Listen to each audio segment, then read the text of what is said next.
Hello friends, welcome to my channel. I am Dr. Beena Sethi, Associate Professor in Chemistry, and my today's topic is periodicity of properties in group 13 और third A group. हम इसमें क्या देखते हैं, third A group में boron, aluminium, gallium, indium, thallium elements हैं, and I already have uploaded their general introduction of group 13, and in this video I am discussing periodicity of properties in this group. Boron का configuration 2s2 2p1 होता है, इसका 3s2 3p1, 4s2 4p1, 5s2 5p1 और इसका होता है 6s2 6p1। तो सबसे पहले हम देखते हैं इसकी आयनाइजेशन एनर्जी। जो कॉन्फ़िगरेशन है उसके अकॉर्डिंग ये 2s2 और ये 2p में कितना है 1, तो ये एक इलेक्ट्रॉन और ये दो इलेक्ट्रॉन, अगर दोनों और ये और एक तीनों बाहर चले जाते हैं तो बोरोन कौन सी ऑक्सीडेशन स्टेट शो करेगा, +3। एल्यूमिनियम क्या करेगा, +3, गैलियम +3, इंडियम +3 और थैलियम +3।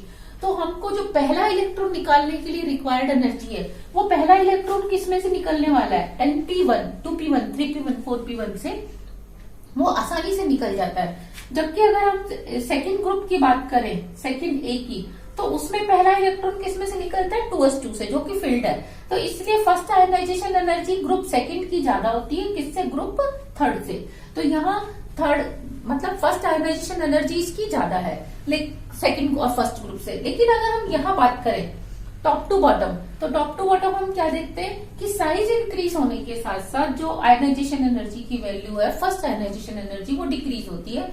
801, 577, ये 579, 558 एंड 589। और जब हम दूसरा इलेक्ट्रॉन निकालेंगे तो इसका कॉन्फ़िगरेशन क्या हो चुका होगा, बताओ, np1 तो चला गया, बाकी क्या बचेगा, ns2। अब इसका कॉन्फ़िगरेशन ठीक वैसा हो गया जैसा सेकंड ए का था। तो फुल फील्ड में से निकालना इलेक्ट्रॉन काफी डिफिकल्ट होता है, तो इसकी सेकंड आयनाइजेशन एनर्जी बहुत बहुत ज्यादा होती है। और फिर थर्ड क्या होगा कि अब ns2 में से भी एक इलेक्ट्रॉन निकल गया, आप किस में से निकाल रहे हो, ns1 से, तो कंपैरेटिवली आसान होती है। लेकिन क्योंकि प्लस चार्ज आ चुका है +2, इसीलिए थोड़ी सी हमें ज्यादा एनर्जी देनी पड़ती है। तो हम देखते हैं, अगर इसकी सक्सेसिव 3 आयनाइजेशन एनर्जी की वैल्यू देखें तो third ionization energy is greater than second than first. ये फर्स्ट का सीक्वेंस था। तो सेकंड और थर्ड का भी ऑलमोस्ट सेम चलता है। तो हम क्या देखते हैं, तीनों का सम, तीनों इलेक्ट्रॉन निकालने के लिए जो रिक्वायर्ड एनर्जी है वो बोरोन के केस में 6887, जो कि काफी हाई है। इतने आयनाइजेशन एनर्जी देना किलो जूल पर मोल, फिर इसकी उससे कम है इसकी। अब देखो यहाँ फिर ज्यादा हो गई, ऐसा क्यों, क्योंकि एल्यूमिनियम के केस में साइज अचानक ज्यादा बड़ा था। मैंने अपने लास्ट वीडियो में बताया कि बोरोन से जब एल्यूमिनियम पे आते हैं तो साइज बहुत ज्यादा बढ़ता है, और जो अंदर का कॉन्फ़िगरेशन है वो 2s2 2p6 ऑक्टेट कंप्लीट होने से जो इसके आउटर मोस्ट इलेक्ट्रॉन है उनके ऊपर न्यूक्लियस का अट्रैक्शन कम होता है, तो इलेक्ट्रॉन निकालना आसान होता है। तो इसीलिए इसकी जो तीनों का सम है वो कम है। फिर हम जब इससे इधर आते हैं एल्यूमिनियम से गैलियम, तो फिर आयनाइजेशन एनर्जी फिर इंक्रीज हो जाती है। क्यों, क्योंकि अब इनकम्प्लीट कॉन्फ़िगरेशन है, अंदर इनकम्प्लीट शील्डिंग इफेक्ट वाला 3d10 है। फिर यहां से यहां देखो, आपने डिक्रीज देखा, यहां से यहां इंक्रीज, यहां से यहां फिर क्या होता है, डिक्रीज होता है। यहाँ पे जो इफेक्ट आता है वो आता है, ये ट्रांजिशन कॉन्ट्रेक्शन था, तो यहाँ पे कौन सा आता है, लेंथेनॉइड कॉन्ट्रेक्शन। तो इसलिए साइज जैसे एक बार इंक्रीज होता है तो आयनाइजेशन एनर्जी डिक्रीज होती है, फिर साइज डिक्रीज होता है तो आयनाइजेशन एनर्जी इंक्रीज होती है। तो आप इसको इस तरीके से भी समझ सकते हो कि आपने साइज और आयनाइजेशन एनर्जी को अगर कोरिलेट किया तो साइज इंक्रीज हुआ, फिर साइज डिक्रीज हुआ, फिर साइज इंक्रीज हुआ, फिर साइज क्या हुआ, डिक्रीज। तो जब साइज इंक्रीज डिक्रीज इंक्रीज और डिक्रीज हो रहा है तो आयनाइजेशन एनर्जी यहाँ क्या होगी, डिक्रीज, यहाँ इंक्रीज, यहाँ डिक्रीज और यहाँ इंक्रीज होगी। तो ये इसका ओवरऑल वो था आयनाइजेशन एनर्जी का ट्रेंड। नेक्स्ट अगर हम देखें कि इनकी आयनाइजेशन एनर्जी बेरिलियम की क्या होगी, ज्यादा बोरोन से, क्योंकि बेरिलियम का फर्स्ट इलेक्ट्रॉन किससे निकल रहा है, 2s2 से, जो कि फुल फील्ड है। बोरोन की किससे ज्यादा होगी, मैग्नीशियम से, क्योंकि मैग्नीशियम का साइज बड़ा है। तो इनकी अगर पीरियोडिक टेबल में हम पोजीशन देखें तो कैसे होती है, यहाँ पे है बेरिलियम, ये बोरोन, फिर यहाँ पे क्या है, मैग्नीशियम, यहाँ पे एल्यूमिनियम, यहाँ पे क्या है, कैल्शियम, इधर गैलियम। तो देखो इसकी इससे ज्यादा होगी क्योंकि ये फुल फील्ड से निकल रहा है, लेकिन इसका साइज छोटा है, इसका साइज बड़ा है, तो इसीलिए फिर हम इसकी, इसके बाद इसकी, इसके बाद इसकी, फिर इसकी। तो इसका जो ट्रेंड आता है वो क्या आता है कि बेरिलियम, बोरोन, मैग्नीशियम, एल्यूमिनियम और फिर कैल्शियम और गैलियम। यानी पहले सेकंड है, फिर थर्ड है, फिर सेकंड है, फिर थर्ड है, फिर सेकंड है, फिर थर्ड है, इस तरीके से चलता है। और अगर हम इनकी इलेक्ट्रोपॉजिटिविटी देखें, इलेक्ट्रॉन पॉजिटिविटी क्या होती है?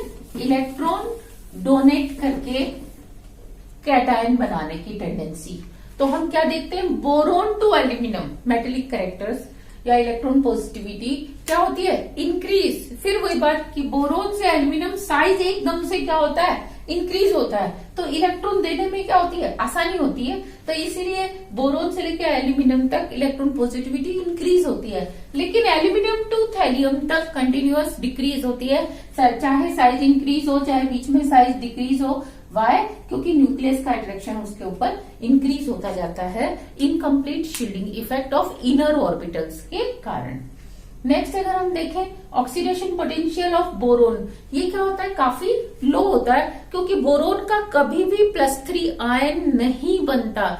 बोरोन में से 3 इलेक्ट्रॉन निकालना is a very difficult task, तो इसलिए बोरोन का +3 नहीं बनता है। कभी भी इसका आप एक्वस सॉल्यूशन में +3 नहीं बनेगा। तो हम क्या कहेंगे? इसका ऑक्सीडेशन पोटेंशियल काफी लो होता है, क्योंकि इसका साइज एक्सेप्शनली बहुत स्मॉल है। जबकि एल्यूमिनियम से लेके और जो सारे एलिमेंट्स हैं उनका क्या होता है? ऑक्सीडेशन पोटेंशियल काफी हाई होता है। और एल्यूमिनियम जो है it acts as a good reducing agent. Aluminium इतनी जल्दी अपना इलेक्ट्रॉन देकर किसी को किसमें कन्वर्ट हो जाता है? +3 में। तो इसने खुद का तो ऑक्सीडेशन कर लिया, लेकिन दूसरे का क्या कर दिया? रिडक्शन कर दिया। तो एल्यूमिनियम रादर कार्बन से भी क्या होता है? अच्छा रिड्यूसिंग एजेंट होता है। और अगर हम इनके ऑक्सीडेशन पोटेंशियल की वैल्यू देखें तो एल्यूमिनियम टू थैलियम वो कंटिन्यूअसली क्या होती है? हाई होती है। वाई? बिकॉज इनकी जो हीट ऑफ हाइड्रेशन है, यानी कि क्योंकि इनका +3 आयन का साइज बहुत छोटा होगा, तो इनके चारों तरफ जो वाटर मॉलिक्यूल आएंगे और जो हीट निकलेगी वो ज्यादा होने से इनकी ऑक्सीडेशन पोटेंशियल की वैल्यू क्या हो जाती है? काफी हाई हो जाती है। तो ये था इनका ऑक्सीडेशन पोटेंशियल का ट्रेंड। ऑक्सीडेशन स्टेट्स में हम क्या देखते हैं कि configuration of boron is 2s2 तो ये 1+2 3 इलेक्ट्रॉन इनको बाहर किसी को भी दे सकता है। तो ये कौन सी स्टेट बनाता है? +3। इसमें कभी भी +1 ऑक्सीडेशन स्टेट नहीं होती। इसका कोई भी कंपाउंड ऐसा नहीं है जिसमें बोरोन की +1 ऑक्सीडेशन स्टेट हो। लेकिन हम क्या देख रहे हैं? एल्यूमिनियम से गैलियम, इंडियम, थैलियम, ये सब क्या करते हैं? +1 भी बनाते हैं, +3 भी, +1 +3 +1 +3। और शॉकिंगली हम क्या देखते हैं कि साइज बड़ा हो रहा है। साइज बड़ा होने से उल्टा +3 ऑक्सीडेशन स्टेट की स्टेबिलिटी क्या होनी चाहिए? इंक्रीज होनी चाहिए। लेकिन ऐसा होता नहीं है। क्यों नहीं होता? क्योंकि आप ध्यान दो कि 3s2 और 3p1 के बीच में कोई और ऑर्बिटल नहीं है। 3p के जस्ट बाद 3s ही आएगा, जबकि यहाँ पे 4p1 और 4s2 के बीच में कौन सा है? 3d।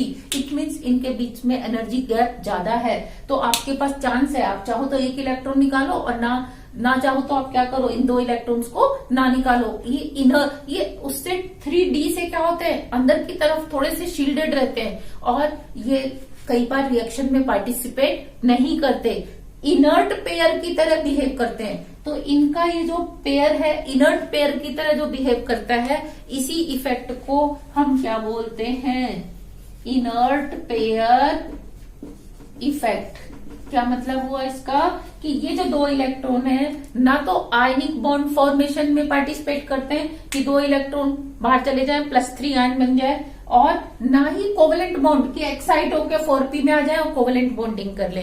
तो हम क्या देखते हैं? धीरे धीरे टॉप टू बॉटम जो है इनर्टनेस इंक्रीज होती है, क्योंकि 6p और 6s के बीच में और भी 2 ऑर्बिटल है, एनर्जी गैप बहुत ज्यादा है। तो ये जो इनसाइड वाला पेयर है इसकी inertness called inert pair effect. तो इसी कारण से +3 की स्टेबिलिटी जो है टॉप टू डाउन डिक्रीज होती है। रादर यू कैन से कि ये तो +3 आयन बनाता ही नहीं है, ओनली कौन सा आयन बनाता है? +1। और +1 स्टेट में ही ये डबल सॉल्ट्स भी बनाता है, जैसे Al2SO4 का होल थ्राइस 24H2O। तो ये जैसे पोटेशियम सल्फेट और sodium sulphate mix double salt बनाते हैं एल्यूमिनियम सल्फेट के साथ, तो ये Tl जो है +1 स्टेट में क्या करता है, डबल सॉल्ट बनाता है। और ये जो TlOH है ये क्या होता है, बिल्कुल एल्कलाइन सॉल्यूशन की तरह बिहेव करता है। जैसे NaOH एक एल्कली सॉल्यूशन की तरह बिहेव करता है, वैसे ही TlOH भी क्या करता है, एल्कली सॉल्यूशन की तरह बिहेव करता है। और जैसे Na2CO3 वाटर सॉल्यूबल है, ऐसे ही Tl2CO3 क्या होता है, वाटर सॉल्यूबल कार्बोनेट बनाता है। तो हमने देखा कि थैलियम जो है ये क्या कर रहा है, +1 स्टेट में ज्यादा कंपाउंड्स बना रहा है, जबकि गैलियम इंडियम में क्या है, +3 और +1 में से ये वाली स्टेट ज्यादा स्टेबल होती है, न कि +1। टॉप टू डाउन +3 की स्टेबिलिटी कम हो रही है, तो इसकी तो ऑलमोस्ट दोनों होती हैं, इसकी +3 ज्यादा स्टेबल है और इसकी +1 ज्यादा स्टेबल है। तो हम क्या देखते हैं, गैलियम और इंडियम डिसप्रपोर्शनेशन रिएक्शन दिखाते हैं। जैसे आपने GaX ले लिया, तो ये क्या होगा, डिसप्रपोर्शनेट होके गैलियम और गैलियम H3 ये बना देता है। सेम वे में इंडियम हैलाइड ले लिया +1 स्टेट में, तो ये क्या बना देता है, इंडियम 0 स्टेट में, और इंडियम X3 क्या बना देता है, +3 स्टेट में। तो ये तो डिसप्रपोर्शनेशन रिएक्शन में पार्टिसिपेट करते हैं। और बोरोन एक ऐसा एलिमेंट है जो कभी भी +1 ऑक्सीडेशन स्टेट नहीं बनाता। तो this was the oxidation state of group 13। Nature of bonding in compounds of third A group elements. हम क्या देखते हैं कि बोरोन, एल्यूमिनियम, गैलियम, इन सबका जो साइज है वो क्या है, छोटा है।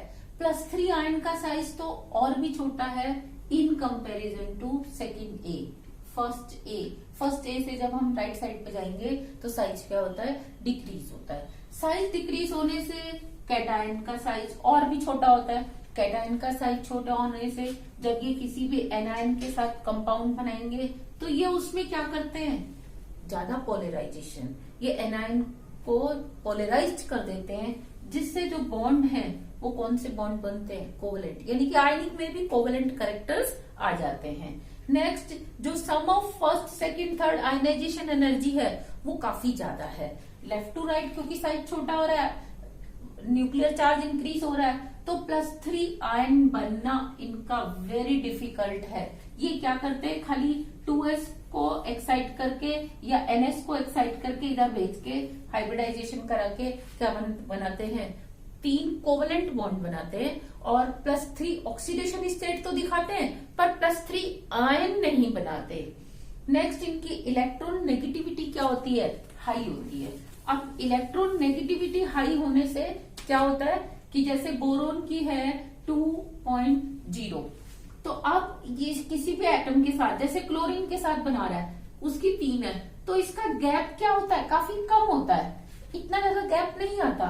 और अगर ये बोरोन की जगह सोडियम होता तो वहां तो क्या है 0.9 ही है, तो गैप क्या हो जाएगा, बहुत ज्यादा हो जाएगा। तो हम क्या देखते हैं कि इन एलिमेंट्स की अपनी नेगेटिविटी ज्यादा है, तो जब ये दूसरे एलिमेंट्स के साथ, ज्यादा नेगेटिव एलिमेंट्स के साथ बॉन्ड बनाते हैं तो उन दोनों का फिर गैप क्या रहता है, कम रहता है, तो कैरेक्टर्स कौन से आ जाते हैं, कोवेलेंट। तो हम क्या देखते हैं, इन तीनों ही फैक्टर्स से ये लगता है कि जो थर्ड ए ग्रुप के एलिमेंट्स हैं दे फॉर्म, उनकी जो बॉन्डिंग है वो कैसे नेचर की है, कोवेलेंट इन नेचर है।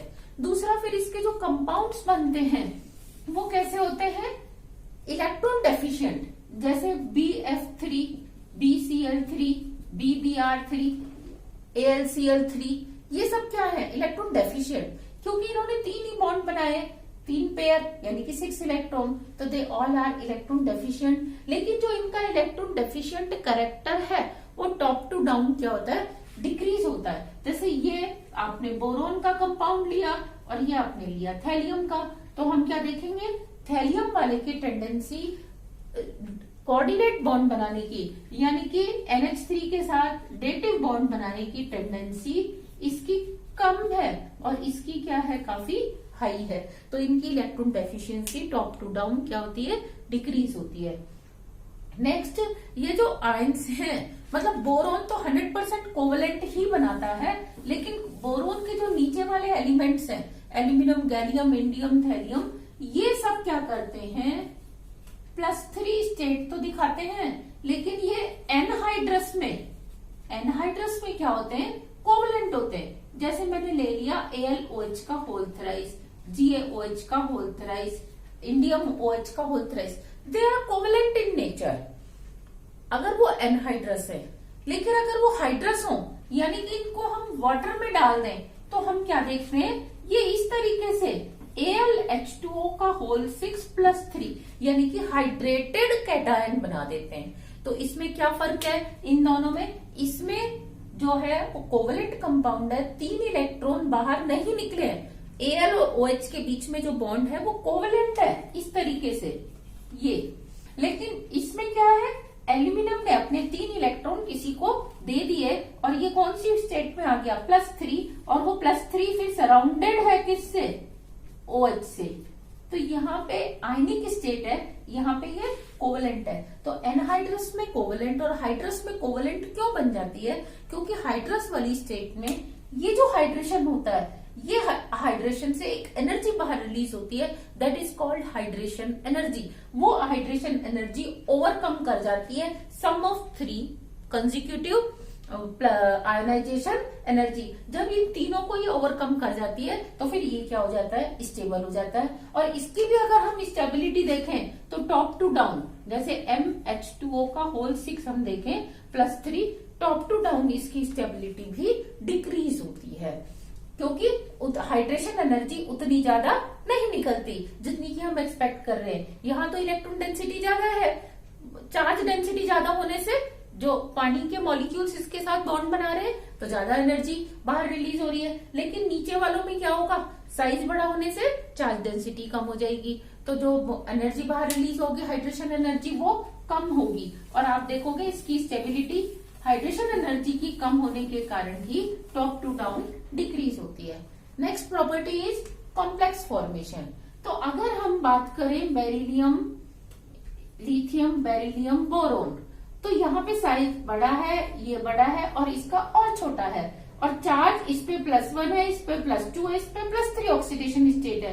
तो हम क्या देखते हैं, चार्ज डेंसिटी इन दोनों के कंपैरिजन में इस पे क्या होती है, बहुत ज्यादा होती है। तो ये लिगेंड्स को क्या कर सकता है, अट्रैक्ट कर सकता है, अट्रैक्ट करके होल्ड कर सकता है। तो इनकी जो है कॉम्प्लेक्स फॉर्मेशन टेंडेंसी क्या होती है, ज्यादा होती है इन दोनों के कंपैरिजन में। और अगर हम टॉप टू डाउन देखें तो अब आप देखो साइज बड़ा होने से फिर चार्ज डेंसिटी क्या हो जाएगी, कम हो जाएगी, तो कॉम्प्लेक्स फॉर्मेशन टेंडेंसी कम होगी। एक तो ये फैक्टर।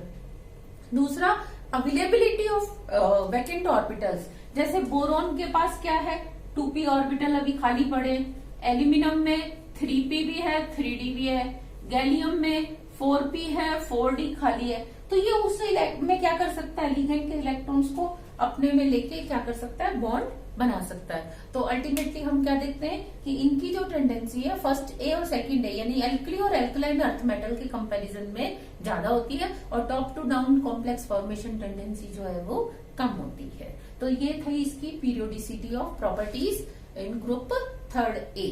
Thank you.